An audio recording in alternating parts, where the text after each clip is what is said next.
mi papá me llamó bastarda por 25 años debido a mi cabello rubio. Me hice un ADN para callarlo y terminé destruyendo la identidad de toda mi familia.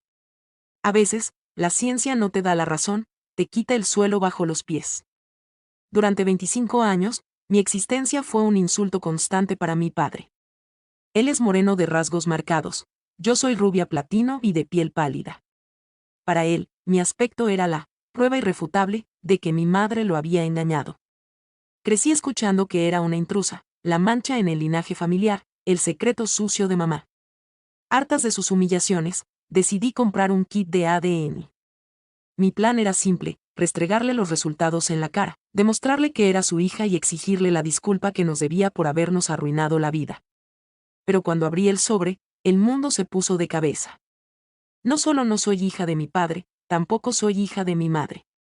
Lo que descubrimos al confrontar al hospital y la confesión que logramos sacarle a una enfermera retirada no solo limpió el nombre de mi madre, sino que convirtió a mi padre, el hombre que me odió por no parecerme a él, en la víctima de su propia e injusta paranoia.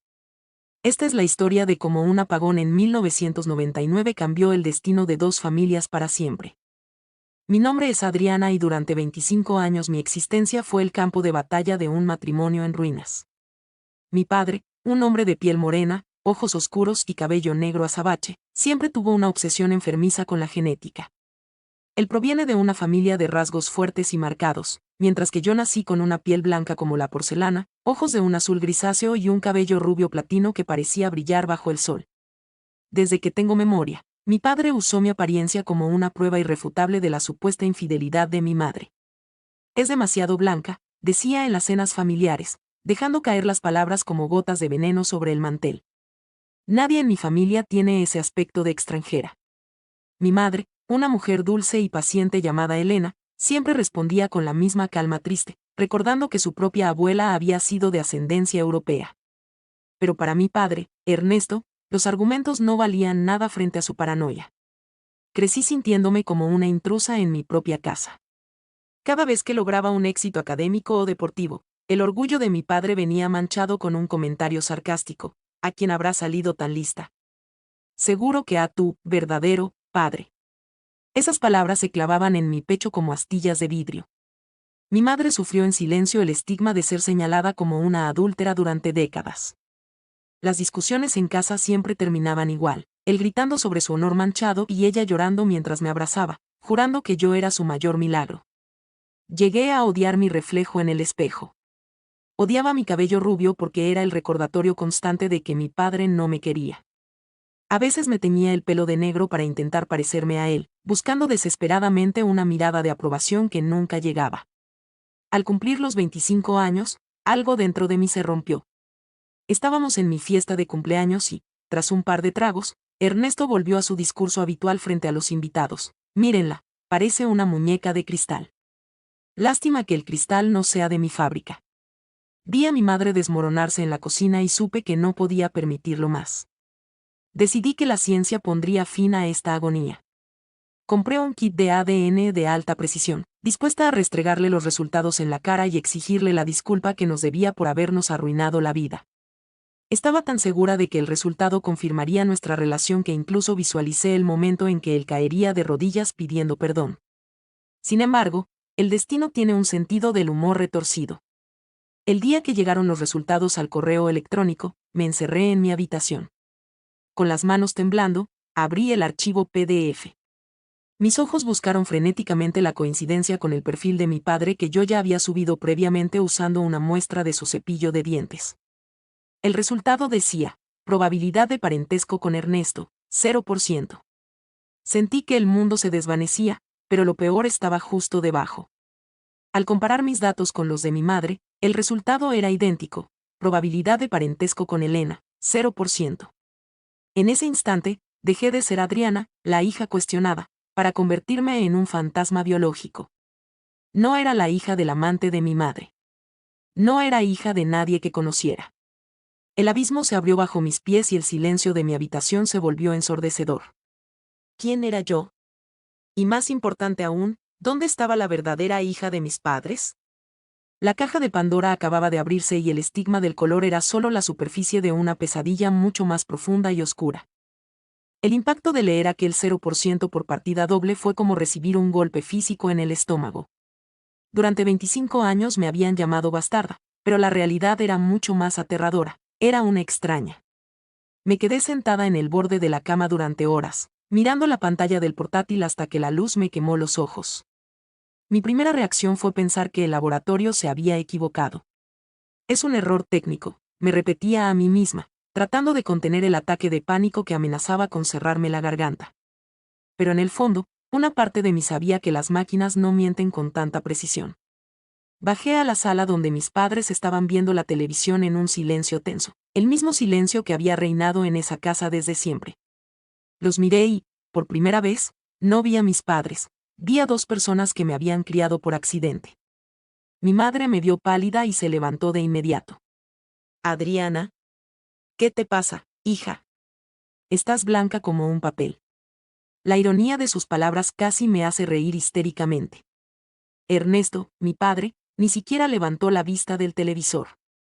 Seguro que ha leído algo sobre su verdadera herencia, murmuró con ese tono cargado de veneno.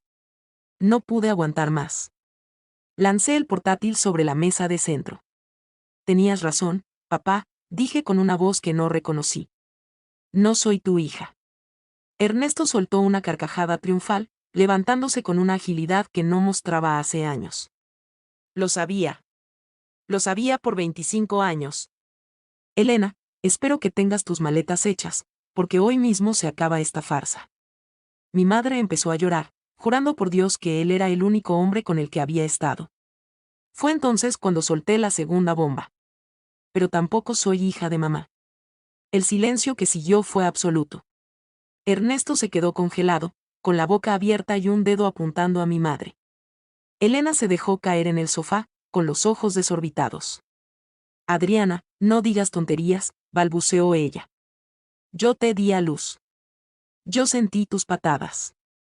Yo te vi nacer en aquel hospital. Le mostré los resultados, explicándole con detalles técnicos que los laboratorios de ADN actuales no fallan en la maternidad. No había rastro de su herencia genética en mí. Ernesto, cuya furia se había transformado en una confusión absoluta, tomó los papeles y los leyó una y otra vez. Su mundo de certezas se había evaporado. Si yo no era hija de Elena, entonces su teoría de la infidelidad carecía de sentido. La lógica era devastadora. Si mi madre no me había engendrado, pero me había dado a luz, algo horrible había sucedido en aquel hospital hace un cuarto de siglo. Pasamos toda la noche en vela, rodeados de documentos, fotos de mi nacimiento y una angustia que se podía cortar con un cuchillo. Ernesto pasó de los gritos a un silencio sepulcral, mirando fijamente mis manos, que eran tan distintas a las suyas. Mi madre, en un estado de shock profundo, no dejaba de tocarme el cabello rubio, como si quisiera asegurarse de que yo seguía siendo real. Te cambiaron, susurró ella a las 3 de la mañana. En el hospital de Santa María, hubo mucha confusión ese día. Empezamos a reconstruir los recuerdos de aquel 12 de junio. Mi madre recordaba que hubo un apagón en el ala de maternidad y que las enfermeras corrían de un lado a otro. Recordaba que me trajeron envuelta en una manta azul porque se habían quedado sin mantas rosas. Ernesto recordaba que cuando me vio por primera vez, pensó que era demasiado rubia, y ese fue el inicio de su obsesión. El odio que mi padre había cultivado durante 25 años contra mi madre acababa de quedar expuesto como una injusticia monumental. Pero el dolor no era solo suyo, yo era la víctima de un error administrativo que me había robado mi origen. Decidimos que a la mañana siguiente iríamos al hospital con una denuncia formal. No buscábamos dinero, buscábamos respuestas.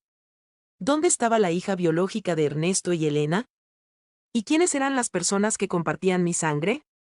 La noche fue eterna, marcada por el sonido del reloj y el llanto ahogado de mi madre, mientras mi padre permanecía sentado en la oscuridad de la cocina, enfrentando por primera vez el hecho de que había odiado a su propia familia por un error ajeno. Llegamos al hospital de Santa María antes de que abrieran las oficinas administrativas. El ambiente era gélido, no solo por el aire acondicionado, sino por la tensión que emanaba de nosotros tres. Mi padre, Ernesto, caminaba con los hombros hundidos, como si el peso de 25 años de acusaciones falsas le estuviera doblando la espalda. Mi madre, Elena, se aferraba a mi brazo con una fuerza desesperada, como si temiera que en cualquier momento alguien del hospital saliera y me reclamara como propiedad ajena. Yo me sentía como un observador externo en mi propia vida, una pieza de evidencia en un juicio que apenas comenzaba. Presentamos los resultados del ADN ante el director del hospital, un hombre canoso que al principio intentó desestimarnos con tecnicismos legales. Estos kits caseros no siempre son fiables, señores, dijo con una sonrisa profesional y vacía. Sin embargo, mi padre, recuperando un poco de su antiguo temperamento pero esta vez dirigido hacia el objetivo correcto, golpeó la mesa con el puño. No es casero, es un laboratorio certificado. Mi hija, esta mujer que ve aquí, no tiene nuestra sangre. Y mi esposa la dio a luz en este maldito hospital hace 25 años. O nos dan los registros de ese día o llamo a la prensa ahora mismo. La amenaza funcionó. El director palideció y nos pidió que esperáramos en una sala privada mientras revisaban los archivos de 1999. Las horas en esa sala se sintieron como siglos. Miré las paredes desgastadas del hospital y traté de imaginarme a mí misma como una recién nacida en una cuna de cristal, siendo intercambiada por error. ¿Había sido una confusión de pulseras? ¿Un error de una enfermera cansada? ¿O algo más siniestro? Mi madre no dejaba de mirar una foto mía que llevaba en la cartera, comparándola con los bebés que pasaban por el pasillo. Finalmente, el director regresó acompañado por una mujer de unos 60 años, vestida con un uniforme de enfermera jefe. Se veía aterrorizada.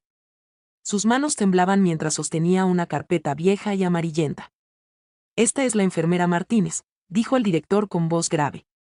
Ella estaba de turno la noche que usted nació, señora Elena.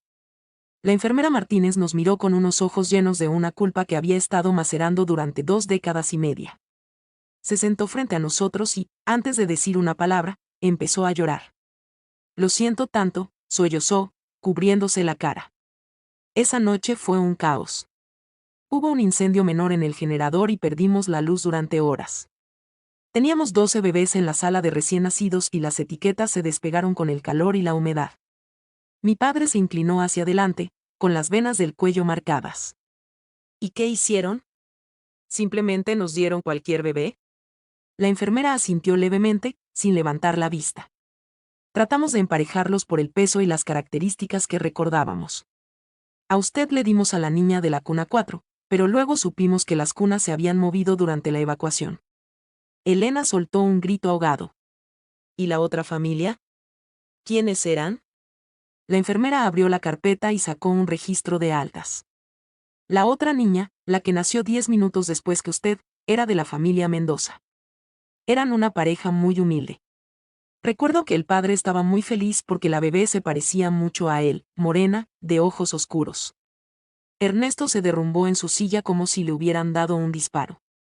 La ironía era tan cruel que resultaba casi insoportable. Él había despreciado a su hija rubia y blanca por no parecerse a él, mientras su verdadera hija biológica, la que habría tenido sus rasgos y su color, estaba en algún lugar del mundo viviendo con otra familia. El hospital había entregado la perfección genética que él tanto anhelaba a unos extraños, y a él le habían dado la prueba de la infidelidad que terminó destruyendo su matrimonio. El director del hospital nos informó que iniciarían una investigación interna, pero para nosotros eso no significaba nada. La identidad de mi padre estaba ligada a su raza y su linaje, y ahora descubría que su linaje estaba perdido en el anonimato de la pobreza o de otra ciudad. Salimos del hospital en un silencio sepulcral, con un nombre grabado en la mente, Mendoza. Teníamos una dirección antigua y una misión que me aterraba. ¿Qué encontraríamos al final de ese camino? ¿Y qué pasaría conmigo cuando mi padre viera, por fin, a la hija que siempre quiso? Salir del hospital con un nombre y una dirección obsoleta se sintió como intentar reconstruir un cristal roto en medio de un vendaval. Ernesto, mi padre, no pronunció palabra durante todo el trayecto de regreso a casa. Su silencio no era el de antes, cargado de reproche y altanería. Era el silencio de un hombre que ha descubierto que el pedestal de superioridad moral donde se sentó durante 25 años estaba construido sobre una mentira técnica. Mi madre, Elena, estaba en un estado de hiperactividad nerviosa. No dejaba de buscar en redes sociales el apellido Mendoza combinado con la fecha de mi nacimiento, mientras sus lágrimas mojaban la pantalla del teléfono. Yo, por mi parte, sentía una disociación extraña. Si yo no era Adriana, la hija de Elena y Ernesto, ¿quién era? Mis rasgos rubios, que antes eran mi estigma, ahora eran mi único mapa.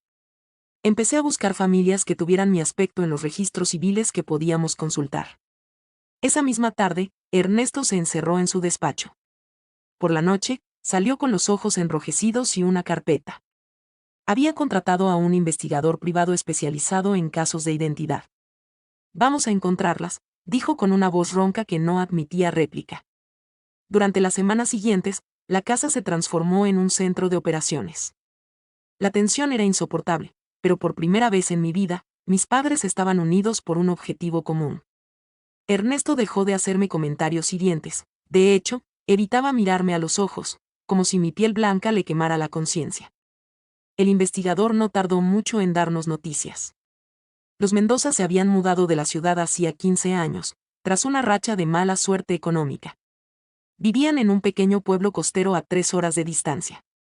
Tenían una hija llamada Camila. El investigador nos envió una fotografía de redes sociales que obtuvo del perfil de una prima lejana.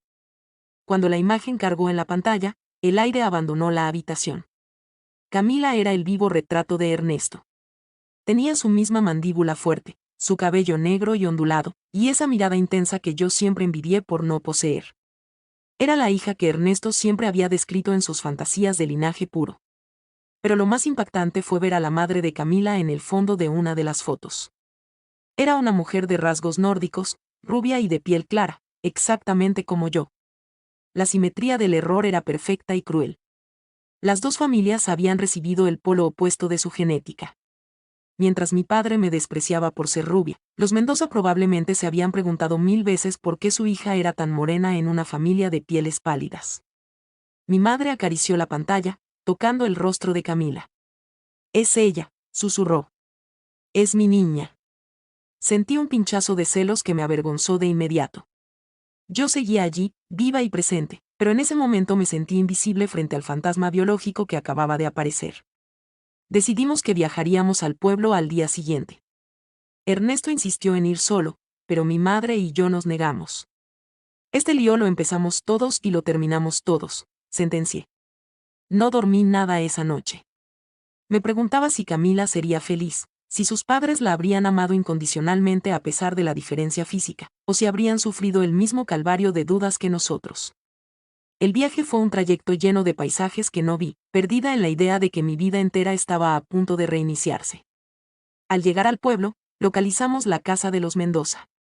Era una vivienda modesta, con flores en la ventana y un aroma a mar que lo inundaba todo. Ernesto se detuvo frente a la puerta, con la mano suspendida sobre el timbre, temblando.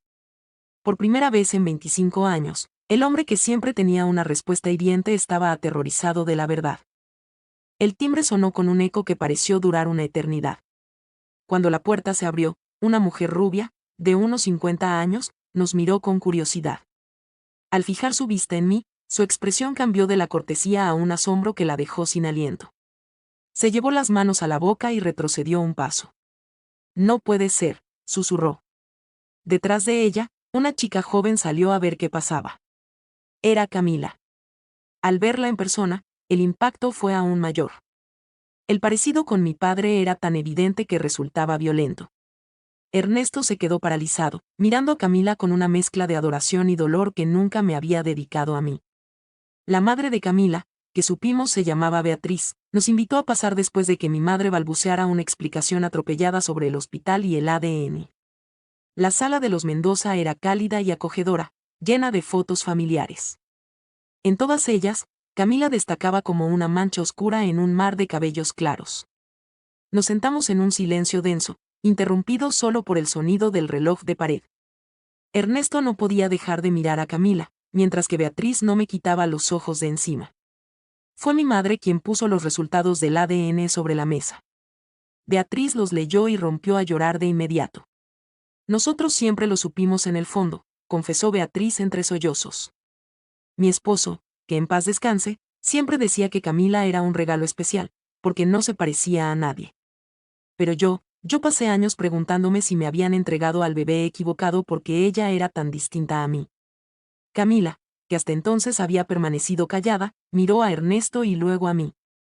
«¿Entonces ustedes son mis padres biológicos?», preguntó con una voz firme pero cargada de emoción.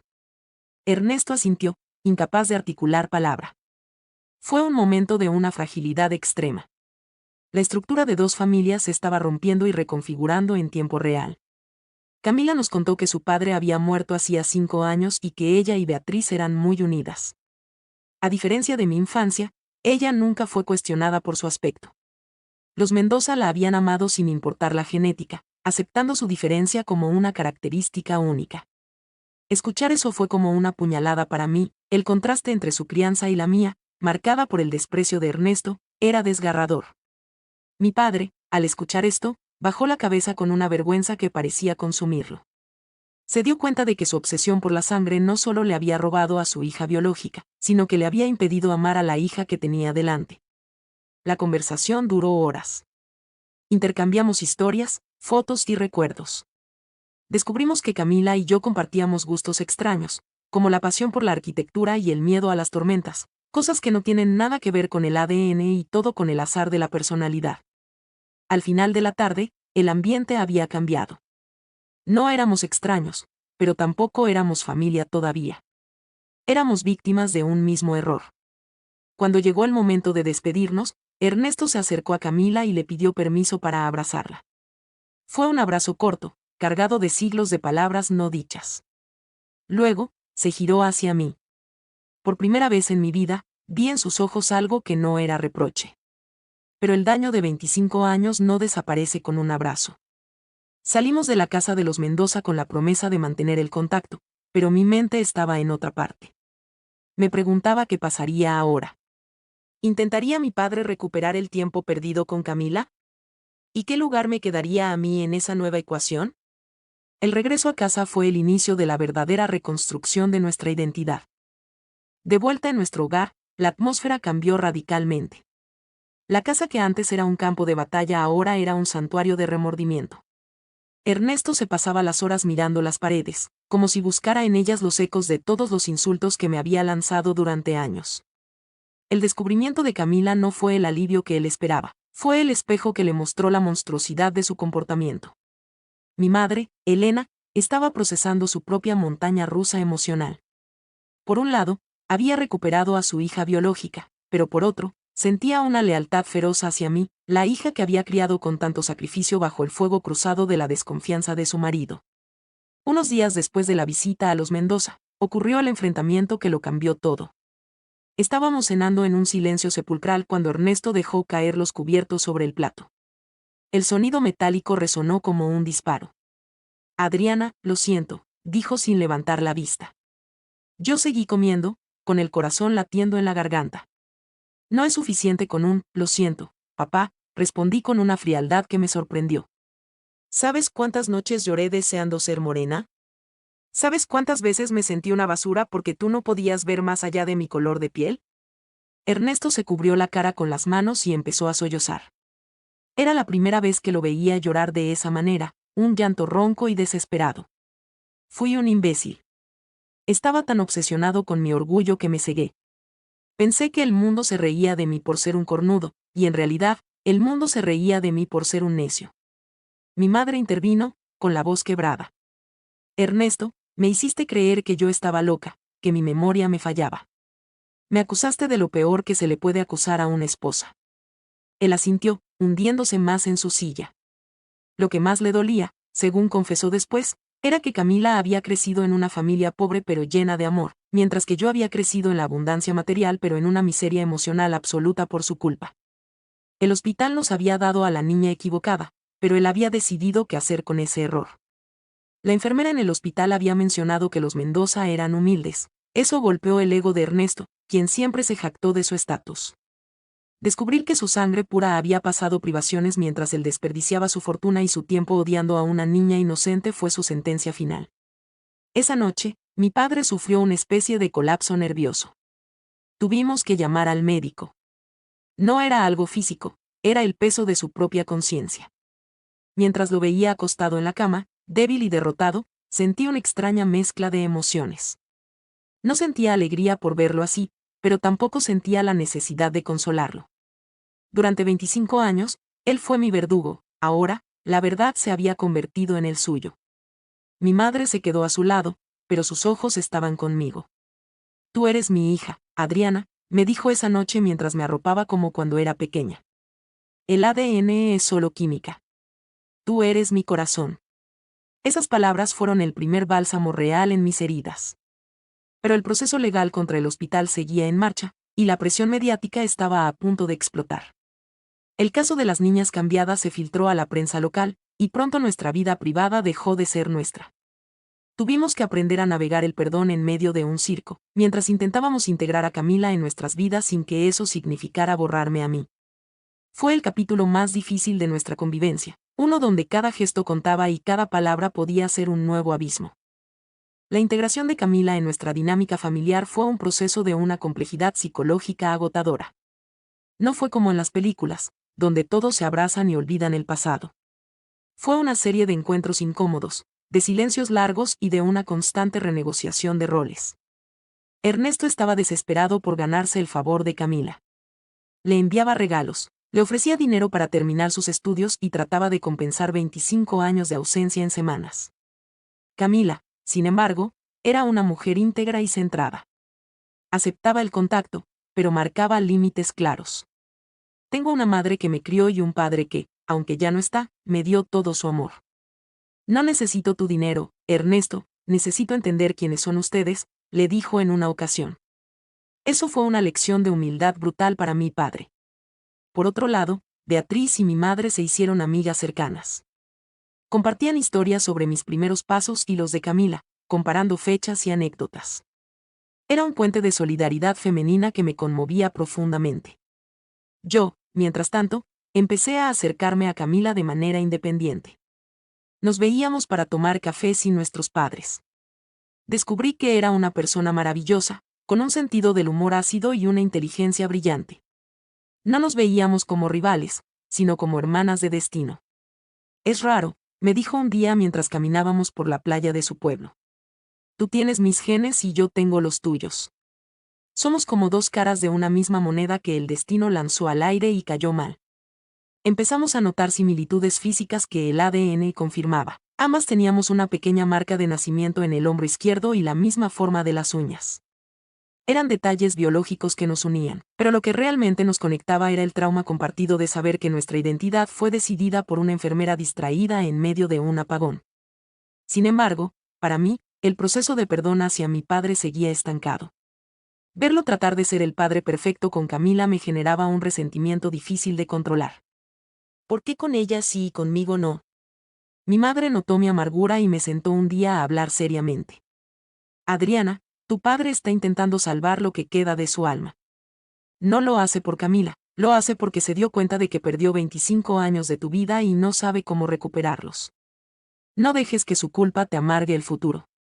El hospital, tras meses de litigio, aceptó una indemnización millonaria. Ernesto decidió que ese dinero se repartiría equitativamente entre Camila y yo, y una parte iría a Beatriz por los años de dificultades económicas. Pero el dinero no era la solución. Lo que realmente necesitábamos era tiempo. Tiempo para que yo dejara de ver a mi padre como una amenaza, tiempo para que Camila se sintiera parte de nosotros sin sentir que traicionaba a los Mendoza, y tiempo para que Ernesto aprendiera a amarme a mí, la hija rubia que nunca quiso, no por obligación, sino por lo que realmente soy. Fue un año de terapias familiares, de llantos en grupo y de pequeños avances. La familia se expandió, pero los cimientos todavía estaban húmedos. Estábamos aprendiendo a ser una familia moderna, unida no por la pureza de la sangre que mi padre tanto pregonaba, sino por la impureza de un error que nos obligó a amarnos de verdad. A medida que se acercaba el segundo aniversario del descubrimiento, la salud de mi padre empezó a deteriorarse. El estrés crónico y la carga emocional habían hecho mella en su corazón, irónicamente la parte de su cuerpo que más le había fallado en sentido figurado durante años. Fue ingresado por un problema cardíaco serio y, en la cama del hospital, la fragilidad de nuestra situación se hizo evidente. Estábamos todos allí, mi madre, Beatriz, Camila y yo. Fue una imagen poderosa, las dos familias unidas en una pequeña habitación blanca, esperando noticias. Ernesto pidió hablar conmigo a solas. Entré en la habitación con el corazón acelerado. Él se veía pequeño entre las sábanas blancas, sin rastro de aquel hombre imponente y colérico que recordaba de mi infancia. Adriana, dijo con voz débil, tomándome la mano. He pasado mucho tiempo pensando en cómo pedirte perdón de una manera que realmente valga la pena. Sé que el dinero no compensa los gritos, ni las dudas, ni el desprecio. Se detuvo para tomar aire. Quiero que sepas que el ADN fue el golpe que necesité para despertar, pero lo que realmente me duele hoy no es que no seas mi hija biológica. Lo que me mata es que siempre fuiste mi hija y yo no quise verlo. Fuiste la niña que me traía dibujos, la que se esforzaba por mis notas, la que me amaba a pesar de mis desplantes. Y yo tiré todo eso a la basura por un prejuicio de color. Lloré. Por primera vez, no era un llanto de rabia, sino un llanto de liberación. Te perdono, papá, dije, y sentí que una cadena se rompía dentro de mí. No te perdono porque seas mi padre biológico, porque ya sabemos que no lo eres. Te perdono porque eres el único padre que conozco y porque no quiero que te vayas cargando con este odio. Ese fue el momento de máxima catarsis. Tras esa charla, Ernesto pareció estabilizarse. Los médicos dijeron que su recuperación fue casi milagrosa, pero yo sabía que era la paz mental lo que lo estaba curando. Los meses siguientes fueron los más dulces que recuerdo. Ernesto empezó a interesarse por mis cosas sin sarcasmo. Venía a mi apartamento, tomábamos café y hablábamos de libros. Empezó a tratarme con una ternura que me resultaba nueva y maravillosa. Con Camila, desarrolló una relación de amistad y respeto profundo, pero el vínculo de padre e hija se quedó conmigo. Él entendió que la paternidad se ejerce en el desayuno, en el apoyo durante las crisis y en el orgullo genuino, no en el laboratorio. El hospital finalmente cerró el caso con una disculpa pública que fue noticia nacional. Eso nos dio un cierre legal, pero el cierre emocional lo construimos nosotros. Mi madre, Elena, floreció de nuevo. Al verse libre de la sombra de la infidelidad, recuperó su alegría y su seguridad. Ella era el pegamento que mantenía unido este extraño rompecabezas de personas. Beatriz se mudó más cerca de nosotros y se convirtió en una especie de tía para mí. Éramos una familia atípica, un experimento social forzado por el destino, pero funcionaba. Habíamos pasado de la tragedia al entendimiento. Sin embargo, faltaba un último paso, celebrar nuestra nueva realidad de una manera que todos pudiéramos compartir sin el peso del pasado. Decidimos organizar una cena de nuevo nacimiento para todos, el día que se cumplían 25 años y medio de aquel apagón en el Hospital de Santa María. La cena de celebración fue en el jardín de nuestra casa, el mismo lugar donde tantas veces escuché los insultos de mi padre. Pero esta vez, el ambiente era radicalmente distinto. Había luces de colores colgadas de los árboles y 2 mesas largas unidas para que todos cupiéramos. Estábamos mis padres, Beatriz, Camila con su pareja, y varios amigos que nos habían apoyado durante este torbellino. Ernesto se puso de pie para hacer un brindis. Se le veía renovado, con una paz en la mirada que nunca antes había tenido. Quiero brindar por la verdad, comenzó. Incluso cuando la verdad duele y destruye lo que creíamos saber. Porque solo sobre la verdad se puede construir algo real. Miró a Camila y luego me miró a mí. Tengo la suerte de tener 2 hijas. Una que me enseñó el valor de la sangre y otra que me enseñó el valor del perdón. Adriana, gracias por no rendirte conmigo. Camila, gracias por permitirme entrar en tu vida.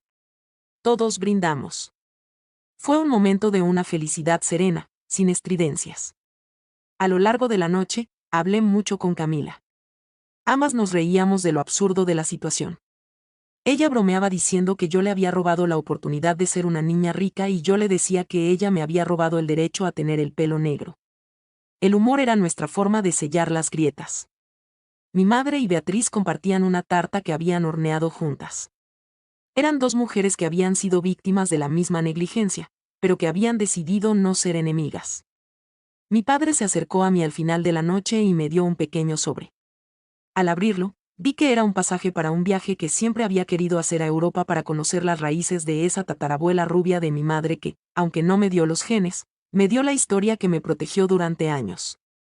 Ve y descubre de dónde viene esa belleza que yo no supe apreciar, me susurró. Hoy, mi vida es muy diferente. Sigo siendo rubia y de piel clara, pero ya no me importa si no encajo en el árbol genealógico de los Ernesto. He aprendido que la identidad es una construcción personal.